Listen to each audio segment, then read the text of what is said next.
Assalamualaikum warahmatullahi wabarakatuh. Halo, kembali bertemu dengan saya, Ismiralda, seorang praktisi talent mapping dan penggiat Rumble Gift. Kali ini saya akan melanjutkan menjelaskan secara singkat tentang bakat-bakat yang ada di dalam talent mapping. Kita masih membahas bakat dalam cluster Thinking Talents. Konteks. Ini merupakan bakat kedua dalam klaster bakat Thinking Talents. Apa sih bakat konteks itu?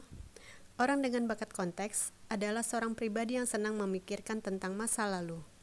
Dia menikmati mempelajari sesuatu melalui riset dan studi tentang masa lalu. Secara alami, dia akan memahami kejadian masa kini dengan melihat atau mempelajari masa lalu.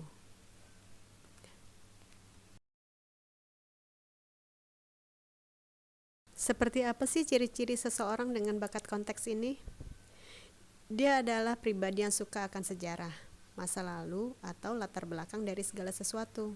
Menurutnya, penting untuk mengetahui pengalaman masa lalu orang lain ketika berinteraksi.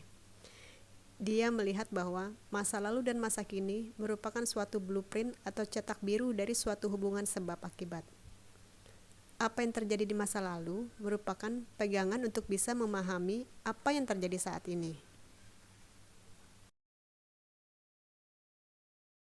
Core strength atau inti kekuatan dari seseorang dengan bakat konteks adalah menelusuri latar belakang. Untuk memenuhi kebutuhan akan bakat konteksnya, dia butuh akses terhadap informasi akan masa lalu. Namun demikian, ada hal yang perlu diantisipasi oleh seorang bakat konteks ini, yaitu sulit melepas masa lalu dan menerima perubahan. Dia selalu merasa didefinisikan oleh masa lalu. Orang yang memiliki bakat konteks senang dan tertarik untuk mempelajari latar belakang suatu masalah.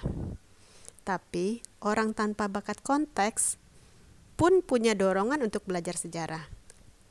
Lalu, apa yang membedakannya dalam menelusuri latar belakang? Orang dengan konteks kuat, dia akan secara alami tergerak untuk mempelajari latar belakang atau masa lalu dari suatu kejadian atau seseorang. Sedangkan orang dengan bakat konteks yang lemah, biasanya dia tidak terlalu tertarik untuk mengetahui atau mempelajari masa lalu, latar belakang, atau sejarah dari sesuatu atau seseorang. Kalaulah dia diharuskan untuk melakukan hal tersebut, mungkin karena tugas atau tuntutan pekerjaannya, maka bisa ditunjang dengan bakat dia yang lain yang kuat, seperti analytical, deliberatif, atau intellection. Seperti apa bakat-bakat tersebut? Nantikan penjelasan lainnya ya.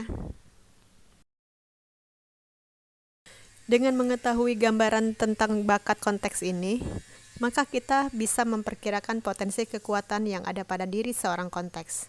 Tentu saja dengan mempertimbangkan bakat kuat dirinya yang lain.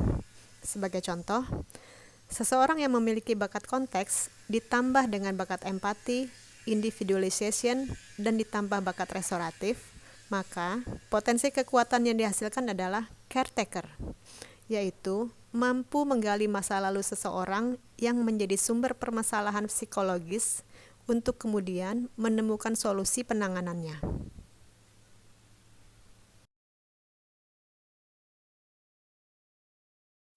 Selanjutnya, apa saja kira-kira peran atau profesi yang membutuhkan bakat konteks ini? Di antaranya adalah guru sejarah, arkeolog, psikolog, psikiater, dan hakim, dan juga bisa profesi yang lainnya.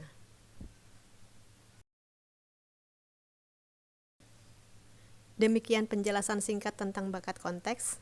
Bagaimana? Apakah gambaran bakat tersebut ada pada diri Anda? Atau Anda merasa bahwa itu bukan diri Anda? Apapun itu, penting bagi kita untuk bisa lebih mengenal diri sendiri dan mensyukurinya. Karena bakat merupakan anugerah yang Allah berikan pada diri kita.